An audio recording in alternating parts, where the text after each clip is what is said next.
Here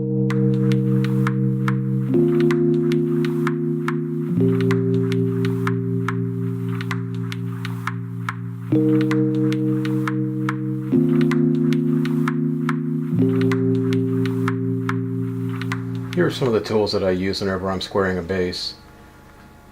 This right here is a combination square that's been checked for inside accuracy for a 90-degree measurement.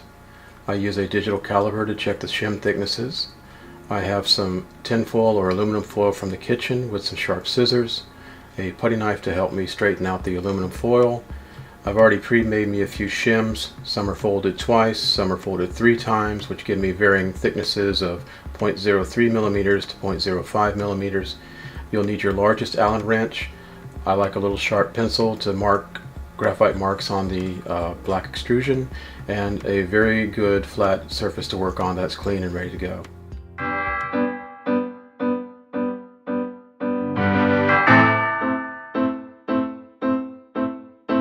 So what you need to do is get the aluminum foil from your kitchen, preferably the standard size, not the thick stuff.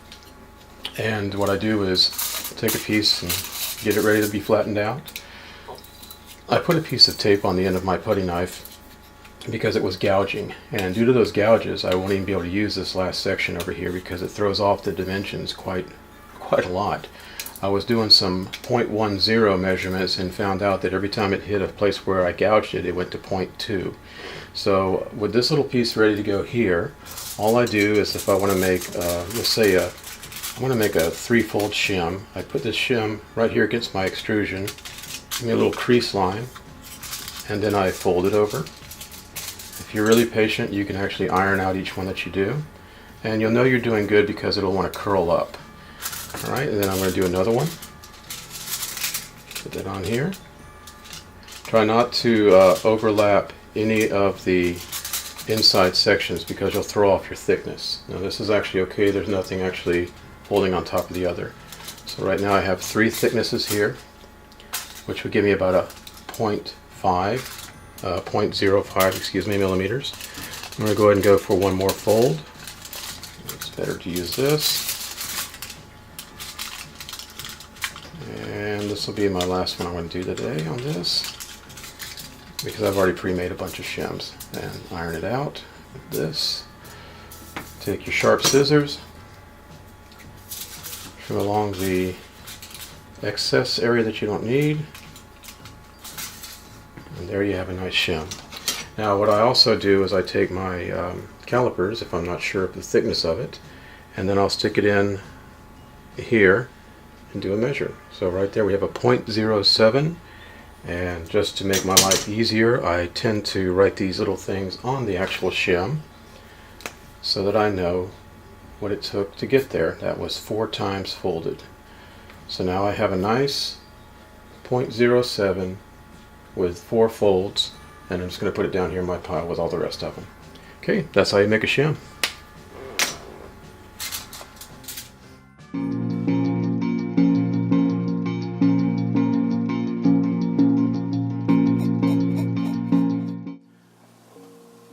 Okay, now a quick explanation of what I'm getting ready to do, because this is a little deep. First of all, when we normally assemble the 4 extrusions on a CR-10, we assume that everything is accurate. Well, here's what happens. This particular extrusion here is actually sitting at a different level than this extrusion. Let me show you what I mean. Takes me just a minute to get it set up. There. This one is 0.025, no, 0.25 millimeters off. Okay, let's go to another corner. Let's see what this one does.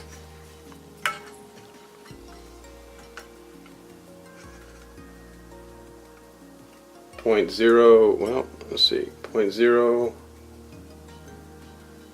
oh, I gotta get it there, 0.04748, I'm putting a little pressure on that, 47, so you can see that this one's also off here. So between the two of them there's about 0.2 difference from those two corners. Here's another one, and I did not put this one together with this in mind. I'm just going to lock this one off when I get the measurement and turn it around and show you. This one is about a 0.39. And then this one over here is, loosen that up, 0.31. So you can see that they're all off by something. And basically it ends up giving you kind of like a wobble. Not that you're going to really feel it on the table when you put your unit together, but it's about the y-axis not being exactly flat and perpendicular and parallel with everything the way it should be. I know a lot of people say, who cares, just put it on there, you can slide it a little bit this way, the print head doesn't really care. Well, again, I'm trying to do this the best way possible. And you'll also notice that this has some shims here, there was one over here, there was some over in that corner. These are what I used originally to square up the unit. And I am going to try to square it better, but you have to understand, squaring and leveling these at the same time is not that easy. So make sure you have a very flat surface that is clean of all dirt. Wipe off your extrusions before you do that. And in my case, I'm going to actually have to take these labels off because these actually cause a reading problem. Well, actually these would balance out because I've got some here and here. Who knows? We'll see what we do in just a minute. So time to take this apart and we'll get started very shortly.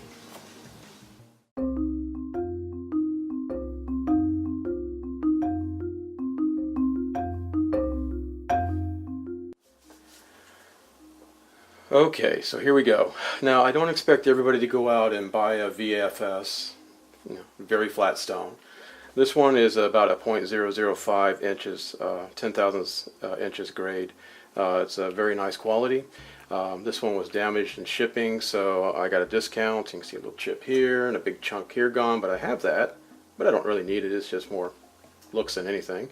And I use this normally to put a piece of emery cloth on here, super fine, like 1,000, 2,000, 4,000, 8,000 grit, 10,000 grit. And I use that to get the chisels that I use as mirror polish as I can, and the knives and everything. So it's really good to have one of these type of stones if you think you ever need to do some precision work.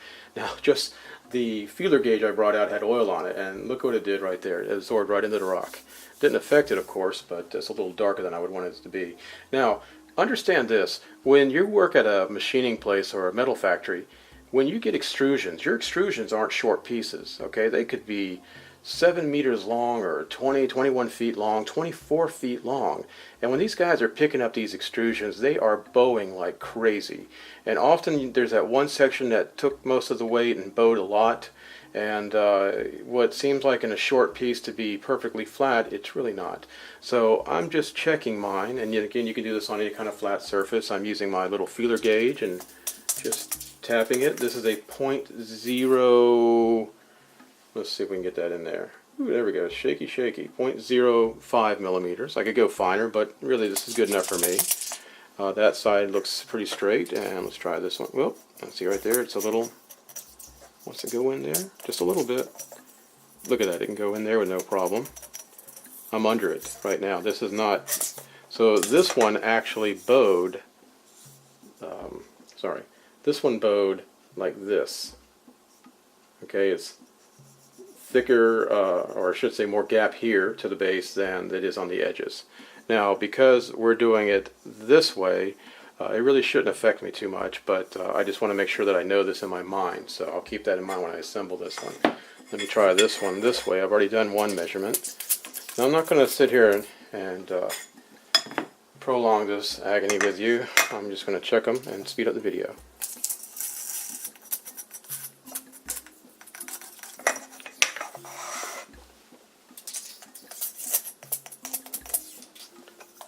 This is better.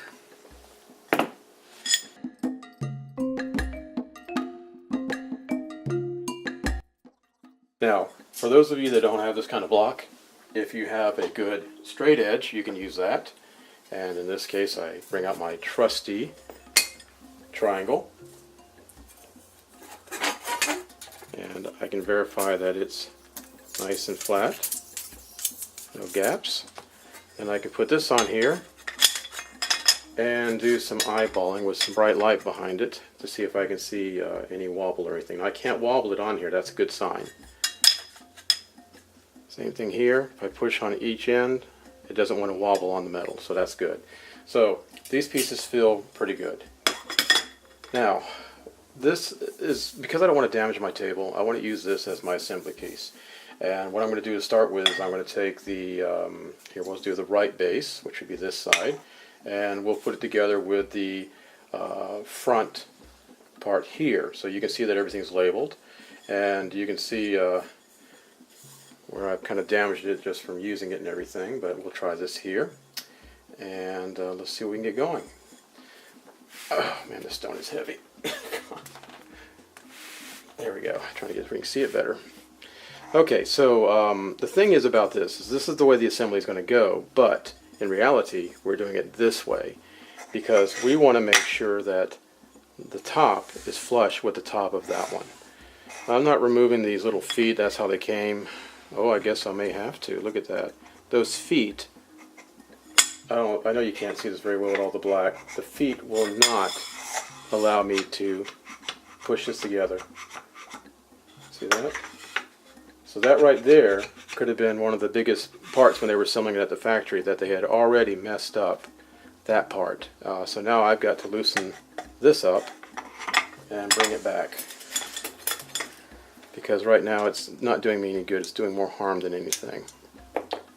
Again, that's one of those little factory things. You gotta be aware. I would take it all the way off, but just want to do this quickly. Sorry, it takes a minute to get it all done. There we go. Oh, I guess you're coming off anyways. You know what? Maybe we'll add them all on the end, but yeah, that's already back on. Okay, so we'll just move the foot back some. Maybe yours is like this, maybe it's not. I don't know.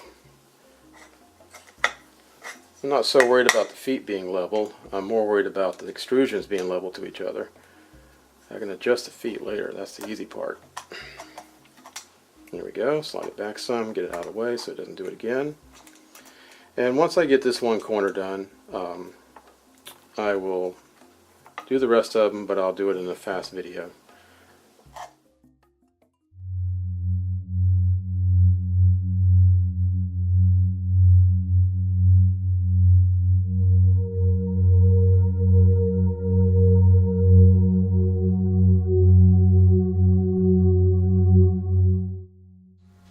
Okay, it's that time. Here we go. We're basically going to start out by assembling the front right corner together first. I'm going to lightly place the screws inside the holes and lightly snug them to see roughly where the angle is. If it seems good, we'll just tighten it up and go from there, but we never know until we get there. So my base extrusions have the feet still on them. They had to be slid back out because they were actually interfering with the front and rear extrusions mounting to the right and left base. So because of that, that might be part of the reason why mine was assembled so badly. I couldn't put these pieces on easily. Now what I'm going to do is, like I mentioned, just lightly snug these in and get a rough idea of how this is doing. One of the things you want to make sure that you do is, we're going to turn this upside down, and again this is only finger tightening, and we're going to want to make sure that this here is smooth with no bump. Okay, I had a little earlier video clip that showed you the differences in heights. So we're going to be trying to do two things at once. We're going to try to adjust for this height here, and at the same time adjust or shim for the inside corner to get it 90 degrees. So here we go. Place this down here. Okay, so we know that this being pushed down on this extrusion and this rear extrusion are flat on the stone. Okay, and then what I'm going to do is, just for fun, give it just a little bit of a tension or snug and check it real quick with one of my squares. Okay, so that's a little snug, not the tightest. This one's going to need more until a little bit there. You have to be careful with this aluminum stuff. It can strip out easily after being played with so many times. Okay, it's a little more snug, but again, I'm not over tightening yet. I shouldn't have to over tighten yet because I don't have any shims in between these pieces. Alright, that's good enough for me. Let's stick it up on its side. And we're going to grab one of our squares. I'm going to use this inside Starrett one that I've already checked to make sure it was accurate. Now, here's what we're going for. You slide the square until it meets the bottom, or something stops you first. Now, I feel that I'm hitting the bottom, but what I'm really doing is I'm shoving it in and lifting up this square, because in reality it's hitting the top before it's hitting the bottom. So this top up here is actually snug. That doesn't have any gap. I can't make it click. My bottom also, on this part where the stone is also flat. So my problem is that because the top is the way it is, this is really hard to do without blocking it, the bottom wiggles like this. See how the inside corner is? It's not actually touching. So what that means is, instead of this being a 90 degrees, it's tilting it more of an 89 degrees. So we need to move this extrusion this way. Now, the easiest way is just to add a shim right here under this part of the 2040 extension, or extrusion, excuse me. So adding a little shim under this 2040 extrusion will help to tilt this a little bit that way. Now, I'm not sure what size to go with first, so we'll just take it baby steps, and I'm just going to go to a 3-fold, which would be a 0.05. So I'm going to need to loosen these back up, and you want enough looseness that you're able to actually get that shim in there easily, so you don't waste a lot of time.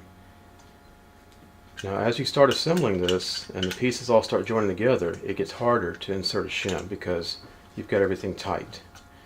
Now, luckily I used to do a lot of camera repairs. I have a special pair of tweezers, and they're made for fixing camera lenses that have basically been folded in on each other. The old blade types.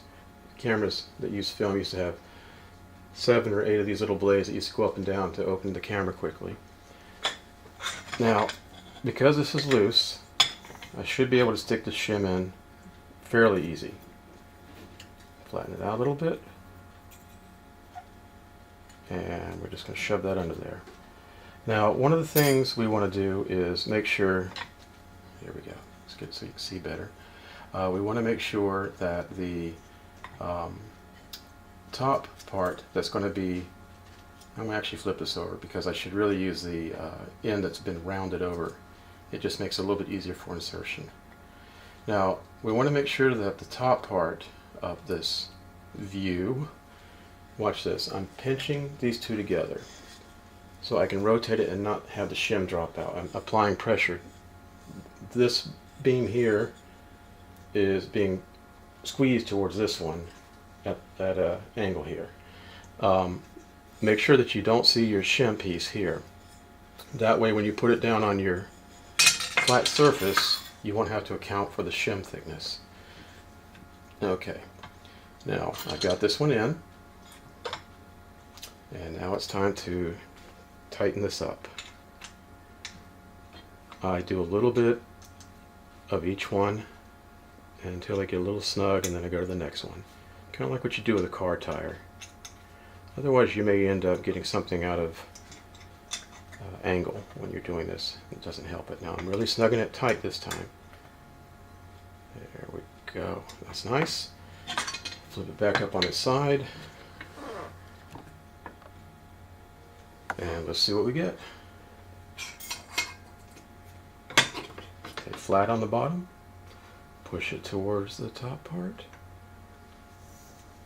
Top is snug.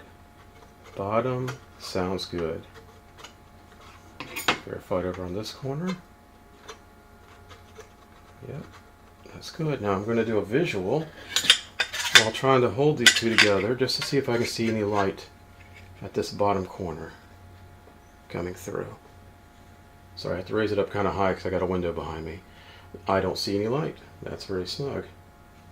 See how I'm holding that? So if this doesn't have any play, this one doesn't have any play, and I'm snug right in the corner by pulling on it. So this one's good. Very happy with that. Another nice thing is that this is now smooth. No more 0.21 higher or lower, or 0.39 higher or lower. It's all the same height, which is excellent. That's what we want. Now let's go to the other side and add the left base. Okay. Again, I'm going to lightly put the screws on this one. Nothing major.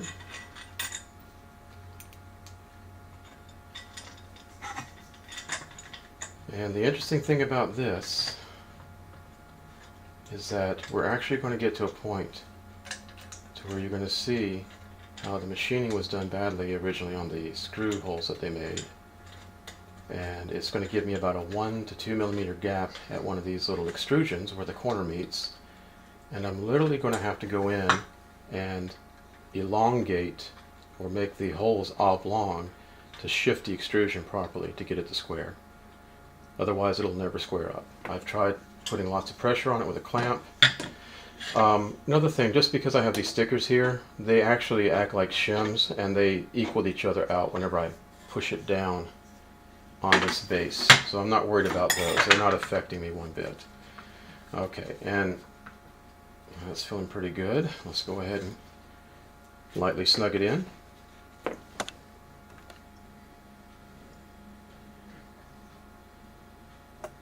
Sorry, it's hard to watch a camera monitor and pay attention to what you're doing. Okay, that's nice and snug. Not too tight, just good and snug. Stand it back up. Okay, grab our hopefully accurate square. Zoom the camera lens back out.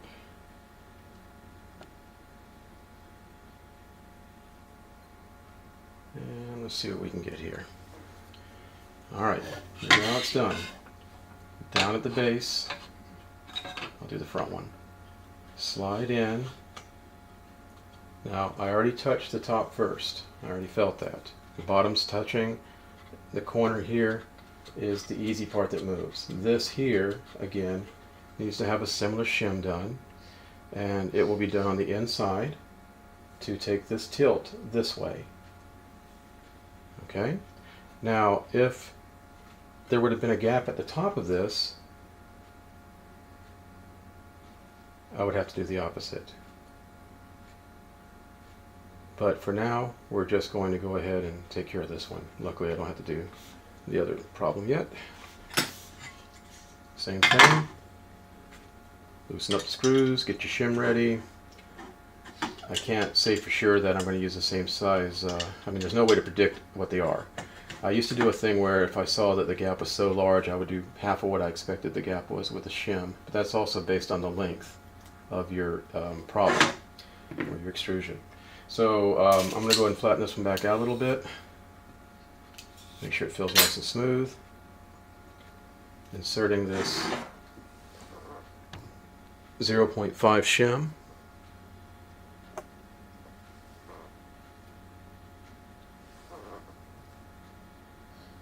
There, put it on manual focus. Alright, so we're inserting a 0.5 shim in this part of the extrusion. And as I mentioned earlier, we do not want to, I'm trying to get this where you can see it better. We do not want to have the shim sticking out on this front side, the top side of it. Okay, so once I get this in, I'm going to have to, for lack of a better word, pinch this down to hold it so I can get it held. Alright, so there's one hold. Now we're going to shove it in some more, do it again, and now I'm just going to pull it through from this side.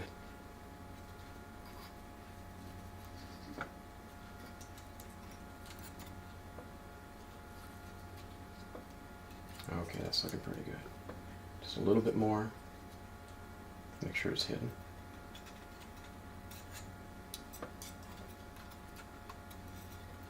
Okay, that's good. Now, pinching the two pieces of frame to hold that shim in place.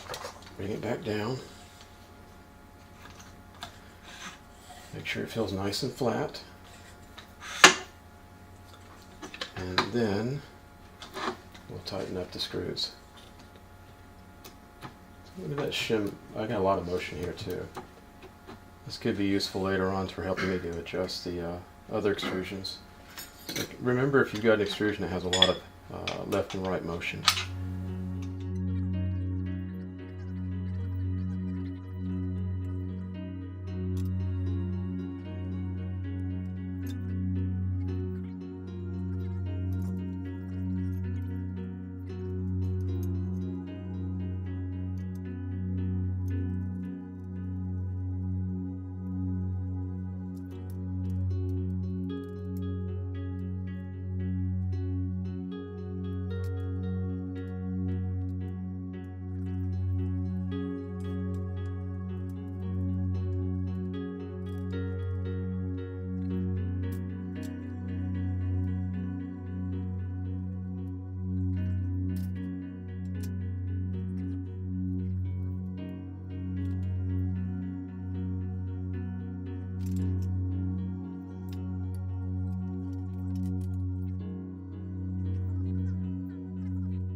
So because these extrusions don't always sit flush with the end pieces, I take something like this, which is just a little, corner or T-square part, and I put a little magnet on it so I could use it to actually do adjustments with my ruler. Okay, but I use this tool also to help me apply pressure here so that it goes that way, but at the same time not getting bound here in the movement. So what I would do is put this here, and then I would take a vice grip and put it behind this so that it grabs. Get this thing to open up a little bit. There we go. And I'm actually going to not go all the way down to the bottom of it. I want to be able to put this vice grip on our assembly here and not have it interfere with the flatness of this one, because I have to loosen this up and at the same time apply pressure here and hope that everything stays square. So here we go. Alright, it's time to loosen, and the idea is to shift this main extrusion here that direction. And what that really is going to do is change the angle for the top part that gave me the hassle. Okay. Lightly loose, doesn't have to be really loose on this part because you got to snug it quickly.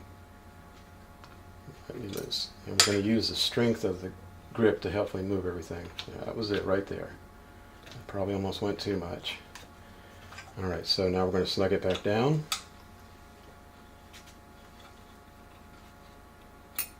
This is not snug, it's just, I'm going to have to release that vice grip. Okay, make sure everything's flat feeling too. Tighten it up. And we're almost ready to measure.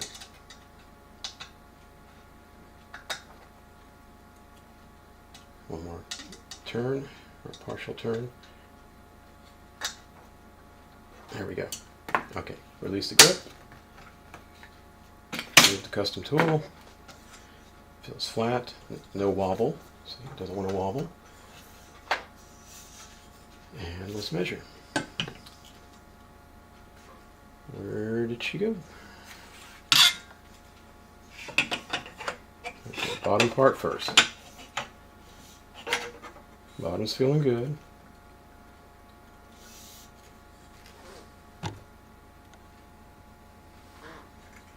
Top is feeling good.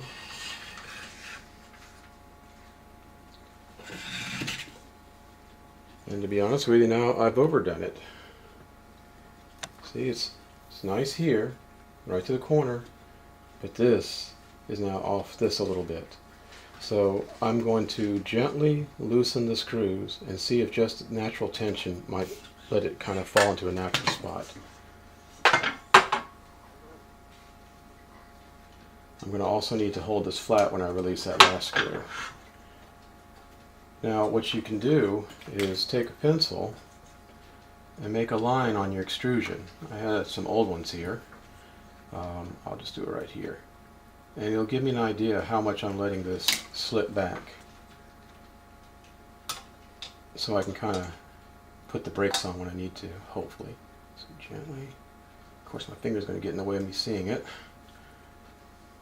or you seeing it for that matter. Let me get such a low. There we go. All right, here we go. Loosening, loosening, and it moved a little bit. Okay, now snug a little bit. Let's try that square again.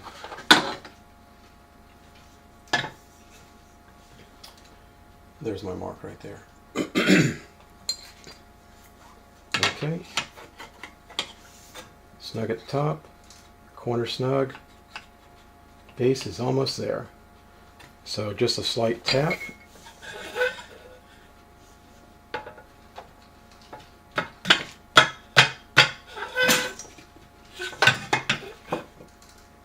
Good use for a phone. Good. Good. Oh, that's nice. That's it. Tighten it up. Good to go. So be gentle when you're putting it back down, since you did just find the right adjustment. Well, that wasn't so gentle. Make sure there's no wobble and snug away. Give it one last verification of accuracy before you move on to the last corner.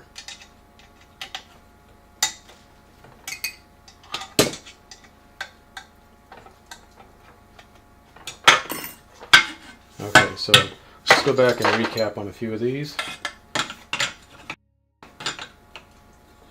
Top's good, bottom's good. Rotate.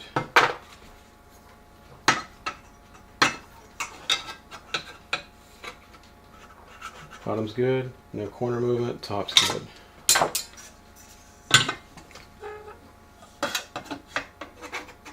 Good. Bottom's a little loose now. Remember, when you adjust some of this geometry, things can change on you. This one right here will get fixed in just a moment. Make sure I got it in the right spot. That's a little too loose for me, so we'll adjust that. And because this one is loose here, that means that this one needs to go a little that way. So we've already shimmed this down here, and all I have to do is reduce this shim. I'm not sure the thickness yet until I pull it out. You know what, we'll go ahead and do it now and get it out of the way. That was a 0.05, so we'll stick a 0.03 in there and see if that helps. Again, it's all about patience. You just can't get it right the first time around. It's kind of like whenever you're trying to square the base of your heat bed, and they tell you to do it twice, because those diagonal adjustments from one corner to the next makes a huge difference. So let's see if we can get this out. There we go. And let's grab a 0.03.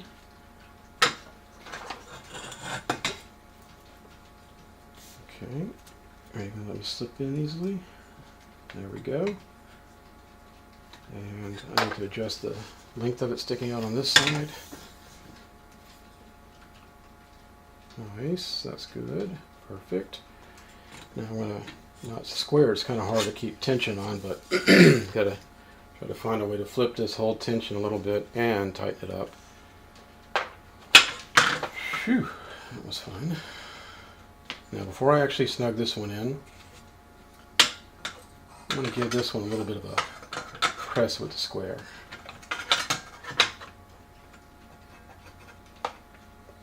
Because I can actually, while it's still loose, do some fine tuning. There we go. So holding this down, got this in the right spot, it feels okay. And when I snug it down, that's when we really find out. Okay, sorry, I'll get a little bit louder. Okay. Oh, that was a big difference right there. Final tightening. Again, I wish there were a faster way to show this to you, but I just don't know how to do that. Alright. Final check. Slipping in. Bump the top. Look at that. It is not good.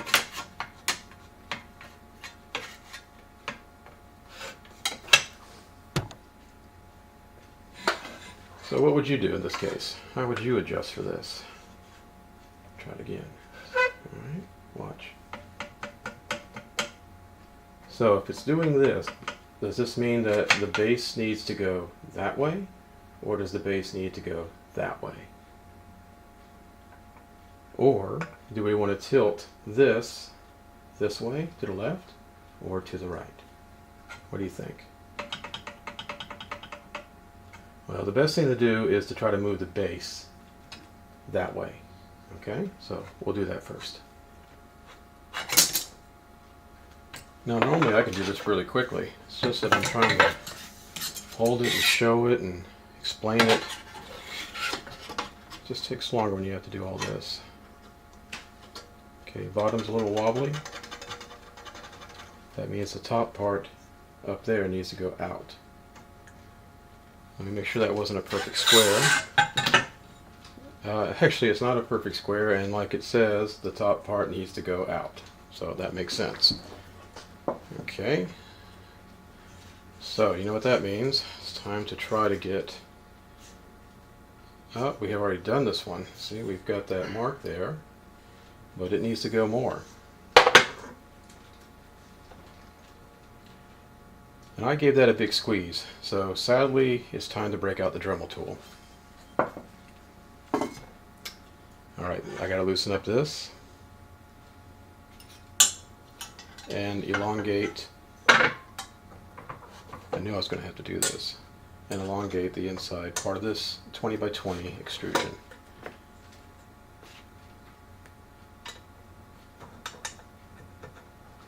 Wished I did not have to do this. Thank you, Creality.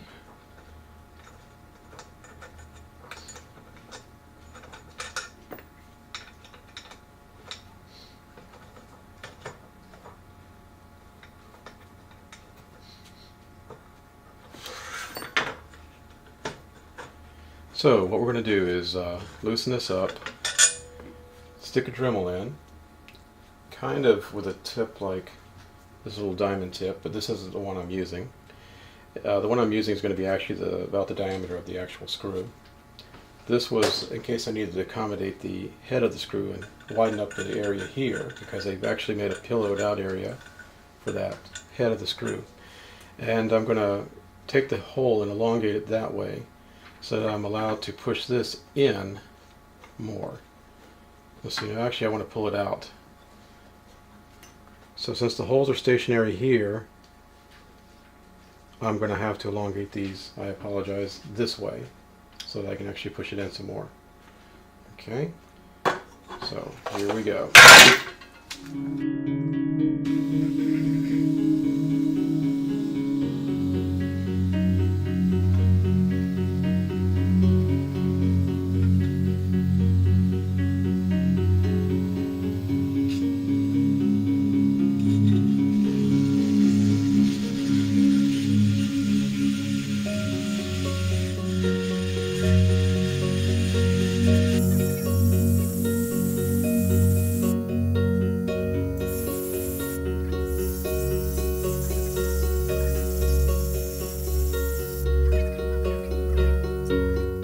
The reason why I didn't drill out the holes is because by making them bigger, there's a chance that the head of the screw might actually go through it. So it was just better to lengthen the hole than to widen the hole. Most people would just take it the easy way and just stick a bigger drill bit in there, but I didn't want to get too close to the diameter of the heads or the washer by accident. And I don't think this was that difficult to do, but let's see if it actually worked. Well, I can definitely feel a difference. I did get farther in. I can now, well, yeah, I can see a little bit on that pencil mark also. We may have to do it some more, but I definitely moved at least 0.7 millimeters.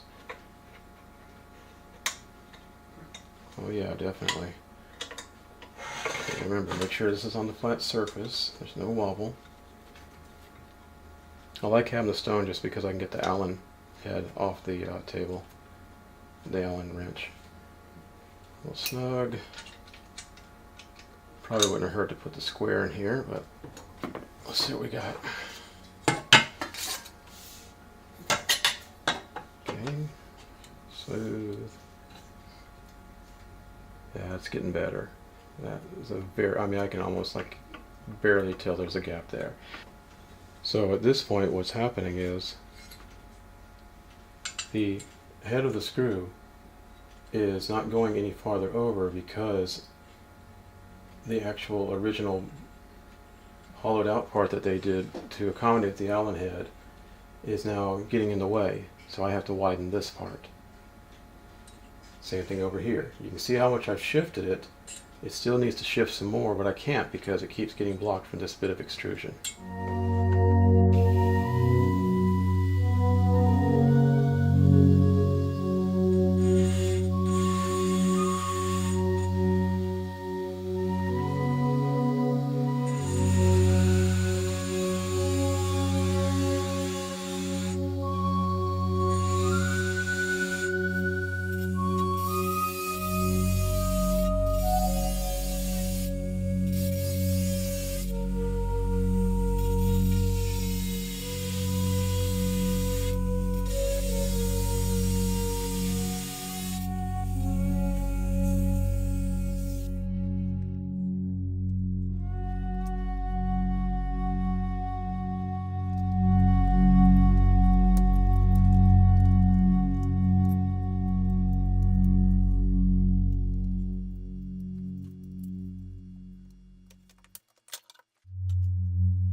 Okay, after all that time, I've got it done. It's not something that's fast. Now, I had to widen up some screw holes on one of the extrusions, and I also had to add about 7 different shims, and now it's actually square in every corner, and it looks really good. I'll trim off the shims a little bit later. Just to give you an example, one side of the shims might be anywhere between 0.03 and 0.04, and the other side is more like 0.13 down to 0.11. The front one's marginal, it's like a 0.4, I believe. So it's working now. I'm glad it's finally done. I do not plan to take this apart for any more videos. So sorry you had to see the reality of it, but it's never that easy. Now, if I could give you one word of advice. In each of the diagonal corners, I would make an effort to go ahead and pre-elongate the holes for the screws and also accommodate the area for the head. You may have to do this in both a left and right fashion to basically accommodate for whether you're going to be pushing or pulling. But believe me, if you could do all of them, it'd be better, because then you wouldn't have to shim or do anything. You just basically lay it on your flat surface, throw a square in the middle, and just tighten the screws up, and that's it. But because I tried to do with what they've given me, it became a big hassle. Now, sorry it had to be so long again. I wish it wasn't difficult, but now I know that I finally got that done. I can go on to the other parts, which to me is not that hard. But squaring the base was the worst part because of the fact there were so many holes that were not accurately drilled to allow the extrusions to give you exactly 90 degrees. Now, my front surface, the top of this base, is now smooth all the way around, which is very nice. That'll also make my life easier when it comes down to putting the Y axis on there that holds the heat bed. And I'll be fine-tuning that in another episode as well. So thank you for watching, and look forward to seeing you on the next episode, where we actually take the X and X beam and the Z post and assemble them, and that's not difficult. And then in the final episode we will put everything together and have one base done. So stay tuned. Thanks for watching. This is Ken with 3D Mojo. Remember, give me a thumbs up if you were able to tolerate it and like it. If you learned something new, it improved your machine. And also, I've got a little Patreon page going on down there, so if you see that link and you don't mind helping me out, I would appreciate it, because I really want to go ahead and expand a lot more for you. Thanks, and have a great day. Wow.